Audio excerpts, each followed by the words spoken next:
Embarrassing, gutless. Many fans are saying they're now done with Argyle. Welcome back to where Pilgrims Walk is. 20 minutes of Plymouth Argyle chat. We've got Reese, Chris, Jaden back with us, who are fresh back from St James's Park a couple of days ago, with a lot of anger. So welcome to a very pent-up and frustrated 20-minute chat. Hope you're all doing well. Coming up this week, of course, we're going to get these guys' thoughts on Tom Cleverley and is it time for him to go. We're also giving them the chance to pick out the player that should go enter our A to Z. But let's focus on the more important things for now.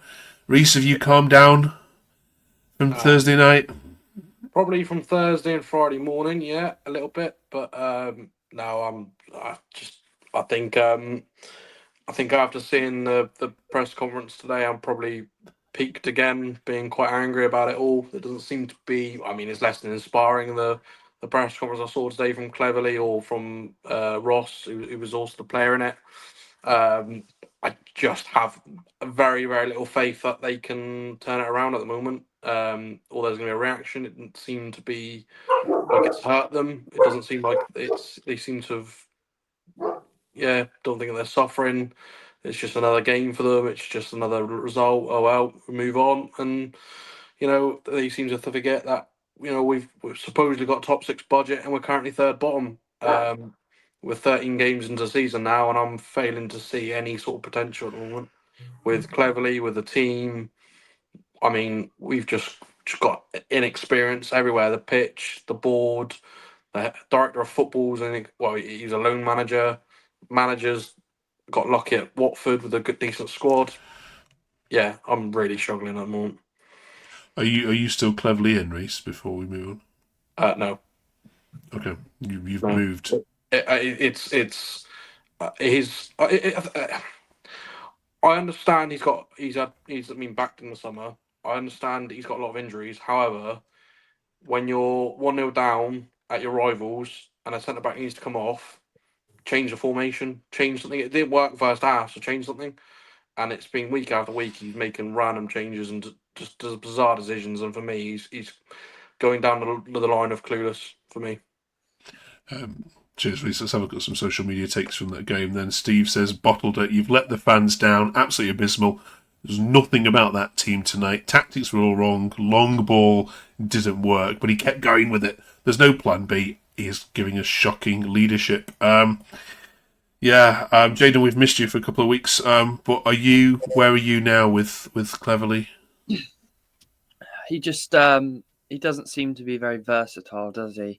In a lot of the decisions he's making, it's kind of very one-dimensional. He doesn't seem to have too many ideas, and I feel he's just running out of ideas at this point. And we're in the relegation zone of League One, in a league where we should be pushing for playoffs. If not, well, who knows? If we still have Muslich, we could be pushing for above playoffs. So, yeah, we're in a position now where we have to do something about it, and Cleverley doesn't seem to have the answers to anything at the moment. Okay. Chris, you were there. How was it? I was there, Mark. I got the black shirt on for a reason because I'm still in mourning. I've been on suicide watch for the last 72 hours. I was absolutely I'm glad you can cheer us up, Chris, though. Honestly, I can't remember coming away from a football match for a long, long time as angry as I was then and still am. We had no urgency about us. We had no fight about us. We had no intensity about us. We lacked effort. And it's a Devon derby, for God's sake. And we lacked passion. You don't have lack of passion in a Devon derby. I don't care where you come from. You play a derby, you want to win that flipping match. And we went out horrendous. We were shocking from minute 1 right to the 90th. That first goal, Connor Hazard, what the hell are you doing? You're a goalkeeper. Come out and claim it. Not come out and kick it to one of them players who knocks it back into an empty net, and then you're up against it. Unbelievable. And the second one, trying to play offside, Matty Sorinola. He was clearly watching the bloke go past him, still trying to play offside. I think, what are you doing, you clown? We were horrendous. We come off second best in all departments. The thing I will say about Tom Cleverley, I'm still a little bit on the fence with him. I don't want him to see him go, but I don't understand his tactics. I don't understand his strategy. I'm not aware of what his tactics are, truth known. It appears to knock the ball around at the back four until they get pressed, and then they hoof it forward and hope that someone's going to pick it up, i.e. Tole.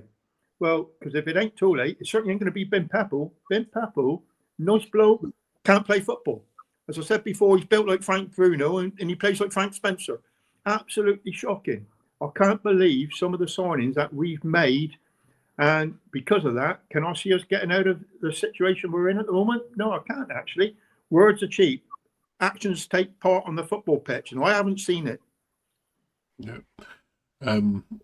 Thanks for that, Chris. If only the players could show much passion, hey?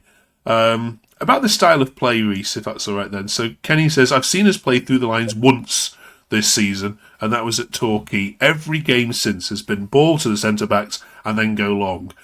You say 2 or 3 players don't commit to it in your interviews, so why on earth are you playing them? And there's a few here that said, look, he's got the wingers, he's playing with wingers, but there's no width in this side at all. They're not using them. We're not passing the ball out wide. We're not whipping corners, crosses in. It is just a very predictable, boring style. Do you agree with those? What you've seen? I don't think you can call it a boring style, and I don't think there is a style. I genuinely haven't got a clue what this style is. Even Mueslick, it was long ball, but it was entertaining. It was more direct into the channels and had runners and players working their socks off. Rooney played attacking football. It's full of risks everywhere, and that's what overdid him. And unfortunately, but again, didn't get backed as a manager. They didn't go into the market and get the players we needed last summer. Well, not this summer, just gone, or summer before for him. However, I don't know what this is. I genuinely haven't got a clue. 1 minute he's playing wingers, and then 1 minute he's playing 2 up front. But then it's hoofing it up towards Tolly, who he's not a target forward. He needs it into the channels. When we get the ball down and we play the ball off the ground, along the ground, we look like a good team. We scored a good goal against Wimbledon when I think it was Bally broke the line. Really good ball through for Tolly, and I mean Tolly, I feel sorry for him being up top there with no service. But when he gets it, he scores. He's not like Hardy. I love Hardy, but Hardy needed 3 or 4 chances. Tolly needs 1 chance, he scores. But we're not. I don't know what we're doing. I don't know what. There's no creativity. There's no movement. There's no one wants to be on the ball, and then no one wants on the ball, so they just hoofed it, and then it comes back at us 30 seconds later, and it's just terrible. It's just terrible football. I said last week, it seemed like our form had changed and we were suddenly being good at away from home. No, just awful at home and away now. So, what luck have you got there? Yeah, I mean, we could spend the whole show, an hour, with these tweets, Jaden, but Vince says, there's no words that can be said right now. His tactics are slow, predictable, and just downright foolish. How many times have we heard that we have to react and remember how this feels? I've seen enough now, and this management team isn't working. I mean, without sitting on the fence, do you want him gone? Because I don't think you kind of made it clear, really. And if you do, any ideas who'd come in? I would say, I would have to say I want him gone now. We're in the relegation zone. We're Plymouth Argyle. We've been in this position before, but at this moment in time, we should be higher than we are with the squad we've got. I know we've got a lot of injuries and all that sort of thing, but we have to be doing better than we are. I think if we had potentially even Nance Kibble, if he was our manager, we would show more passion than we are now. So when you look at it from that perspective, I think you can't keep him in for a lot longer. And I'd like to see him gone. I don't know who we'd bring in, but do either of you have any faith that our board would get the right person? If they did tomorrow go and sack him, I don't have any faith that they were going to get the right person. They'll go and get Sol Campbell or something like that. Yeah. Well, the last 3 managers, footballers. Take Ian Foster, Wayne Rooney's been poor. Music wasn't great, but he's better than what we got. Yeah. And now Tom. So the last 4 appointments have all been very, very poor. Would Well- you have confidence in the board getting the right next one? Well, No. we finally went for a different approach, didn't we? When we signed Muslich as our manager, we finally went for someone who's proved himself sort of in another country, but it has proved himself as a manager. And then we kind of go back to the same style of appointing managers as we were before. You look at Muslich. Even then, we had the choice to go back to Schumacher, who had a house down here. His family was still living in Plymouth. He knew the city, he knew the squad, and possibly would have kept us up because it didn't have that lag. All right, Muslich got there eventually, but there was still a lag between him transferring into his way of playing. You wouldn't have had that with Schumacher, but it's they want to be edgy, don't they? They want this edgy football and this edgy decisions, and this. It's just not working, is it? It's we got lucky. Let's be honest, and it's horrible to say it, but Bury going bust. Mm-hmm. We got lucky there with Ryan Lowe and Schumacher and all those players that joined them. And now look at us. Yeah. They've got a decision right since then. How many games, Chris, do you give him then now? We've got Mansfield, obviously. Even if this goes out, you'll be playing Mansfield. So you get to that game, obviously, and then how many more into November before you have to turn yourself? Well, the number of people on the coach that I came back with on Thursday was quoting 5. We give him 5. I'm not sure I'd give him that many, but all 5 appear to be away at the moment. Is that a good thing? Possibly. It's not going to be as toxic as what it would be at Owen Park, although on Exeter, because of what it was, it was very, very toxic atmosphere, especially come the end. I mean, the chanting of "you're not fit to wear the shirt," I didn't join in. That don't make me a good boy. That just makes me not want to do it. But I get it. I get all those songs about the players, because you go to watch a football match, you leave all your troubles behind. At the moment, I'm coming away with more troubles than what I went in the ground with. Yeah. Yeah. You know, more of an headache, and it's not nice. It's not nice to be in at the moment. Yeah. Okay.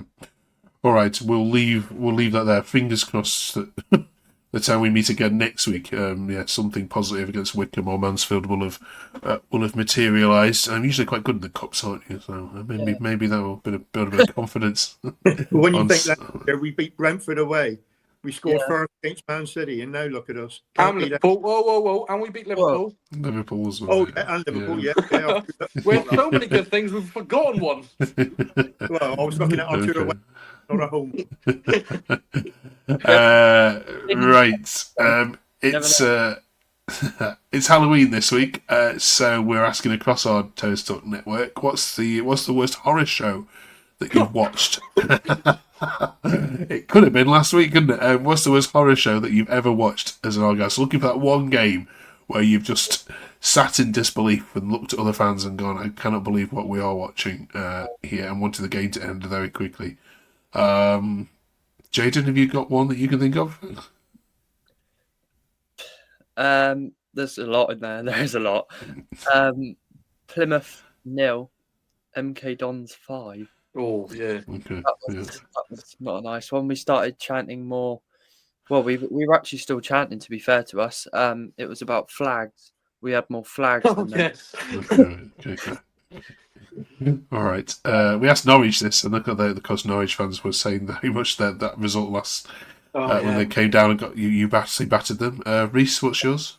I want to avoid the obvious of last week, but probably the Burnley game last year when it was it 5-0 at half time. Just the only reason I didn't leave was because I had a couple of pints and couldn't drive. Okay. Chris?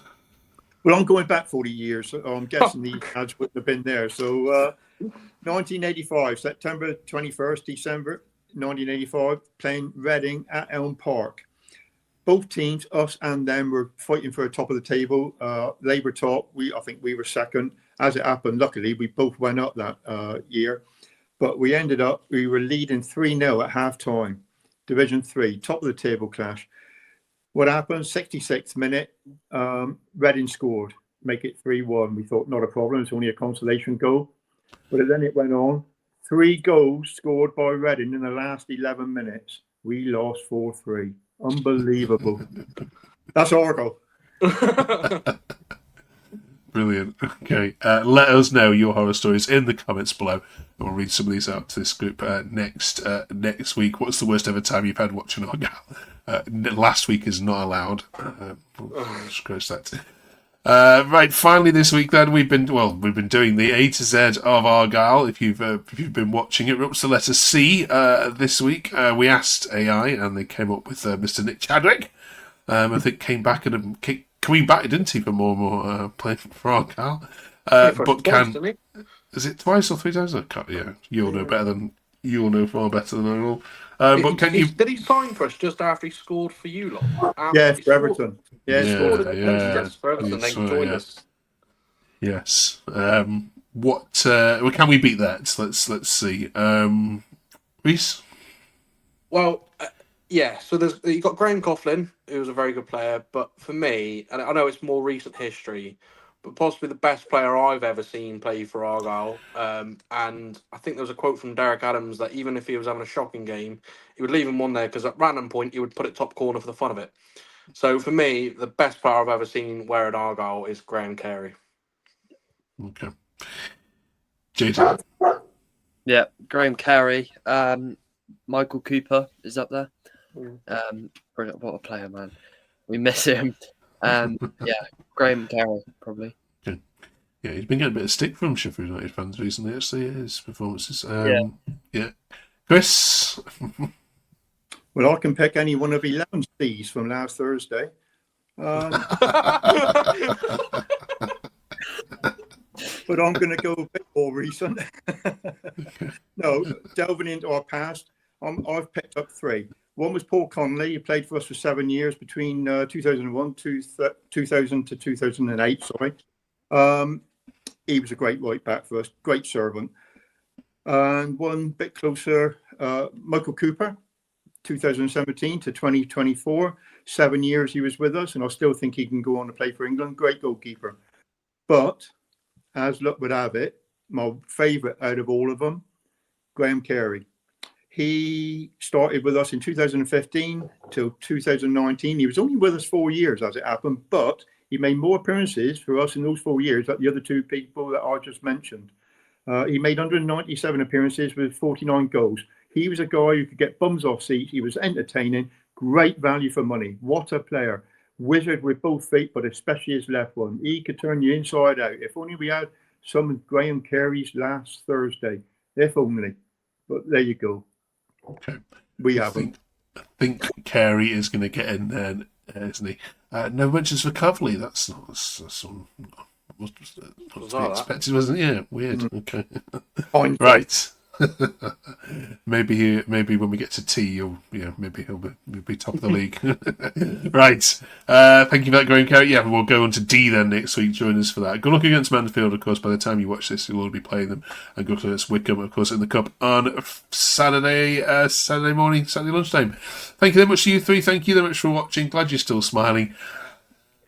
You wouldn't be. You'd be crying if you didn't, wouldn't you? Yeah. Yeah. Cider. Catch you next week. Thanks so much. Yeah.